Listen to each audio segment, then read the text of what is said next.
의사니까 괜찮을 줄 알았지. 의사는 평생 걱정 없이 산다는 말 누구나 한 번쯤 들어봤을 거예요. 고소득 전문직이라는 타이틀에 사람들은 은퇴 후까지 풍요로울 거다고 막연히 생각하죠. 그런데 말입니다. 현실은 생각보다 훨씬 냉혹합니다. 진료실에서 수십 년을 보낸 어떤 의사는 지금 거리에서 폐지를 줍고 있습니다. 왜일까요? 그는 부지런히 일했고 돈도 꽤 벌었습니다. 하지만 정작 은퇴는 한 번도 준비하지 못했어요. 누구도 은퇴 이후의 삶을 이야기해주지 않았기 때문입니다. 돈을 많이 벌었기에 미래는 당연히 괜찮을 거라고 믿었죠. 그런데 인생은 그렇게 만만하지 않았습니다. 고정 수입은 끊기고 의료기술은 시대에 뒤처지고 삶은 점점 비좁아졌어요. 지금 우리 주변에도 비슷한 사람들이 있습니다. 은퇴는 모두에게 찾아오고 그 순간부터 삶의 양상은 완전히 달라집니다. 이 이야기를 듣고 나도 예외는 아닐 수 있다는 생각이 들었다면 지금부터가 중요합니다. 은퇴는 끝이 아니라 또 다른 시작이니까요. 정보성 에세이 은퇴는 어느 순간 갑자기 온다. 1. 전문직이라도 은퇴 준비는 별개다. 많은 사람이 나는 공무원이라 괜찮아. 나는 의사니까 안전해. 내 연봉이면 문제 없어라고 말합니다. 그게 얼마나 큰 착각인지 은퇴하고 나서야 깨닫습니다. 왜냐하면 직업의 안정성과 은퇴 이후의 지속 가능성은 전혀 다른 문제이기 때문이에요. 전문직 중에서도 의사는 특히 일이 많고 시간이 없고 자신을 위한 준비를 소홀히 하는 경우가 많습니다. 진료, 연구, 학회, 후배 양성 등 하루가 정신없다 보니 재무 설계나 노후 플랜은 미뤄두기 일쑤죠. 그렇게 60대를 맞이하면 어느새 은퇴는 코앞에 와 있고 준비는 하나도 안 되어 있는 겁니다. 2. 은퇴는 돈보다 구조가 중요하다.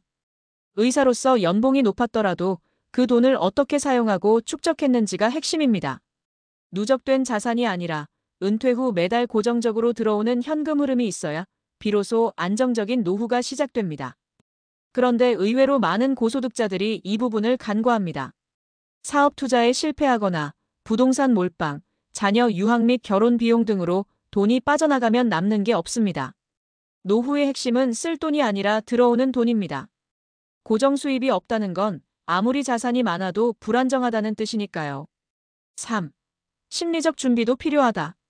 직업적 정체성이 강했던 사람일수록 은퇴 후 공허감에 시달릴 확률이 높아요. 나는 누구지? 라는 질문에 답을 못하고 갑자기 사회에서 쓸모없는 존재가 된 것 같은 느낌을 받습니다.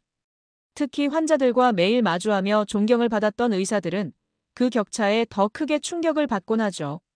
이때 정신적으로 준비된 사람은 비교적 빠르게 일상을 재정비할 수 있지만 그렇지 않으면 우울감, 자존감 하락, 심지어 알코올 의존까지 이어지는 경우도 많습니다. 삶의 리듬, 새로운 역할, 의미 있는 활동을 미리 준비해야 하는 이유입니다. 사례 1. 외제차 끌던 60대 의사, 지금은 새벽마다 골목 누벼요.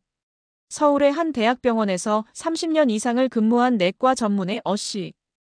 은퇴 전까지만 해도 그는 외제차를 타고 다녔고 주변에선 성공한 인생이라 부러워했어요. 그런데 은퇴 후 5년 상황은 완전히 달라졌습니다. 자녀 둘의 유학과 결혼 비용으로 저축은 거의 바닥났고 병원 퇴직 후엔 더 이상 고정 수입이 없었습니다. 개원을 시도했지만 인건비와 임대료 부담에 2년 만에 접고 말았죠. 이후 투자 실패까지 겹치면서 월세도 버거워졌고 지금은 새벽마다 동네를 돌며 폐지를 모읍니다. 어씨는 말합니다. 내가 무슨 일을 하던 돈은 계속 들어올 줄 알았어요. 근데 멈추니까 모든 게 무너졌어요. 사례 2. 전직 치과의사, 은퇴 후 우울증과 싸우다 극단적인 선택 시도. 부산의 한 치과의사 B씨는 은퇴 후 심한 우울증을 겪었습니다.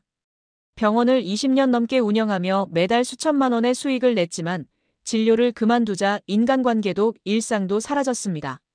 자녀들과의 관계도 멀어졌고 은퇴 후 1년 동안 집에만 틀어박혀 지냈어요. 결국 그는 정신과 상담을 받았고 우울증 진단을 받았습니다.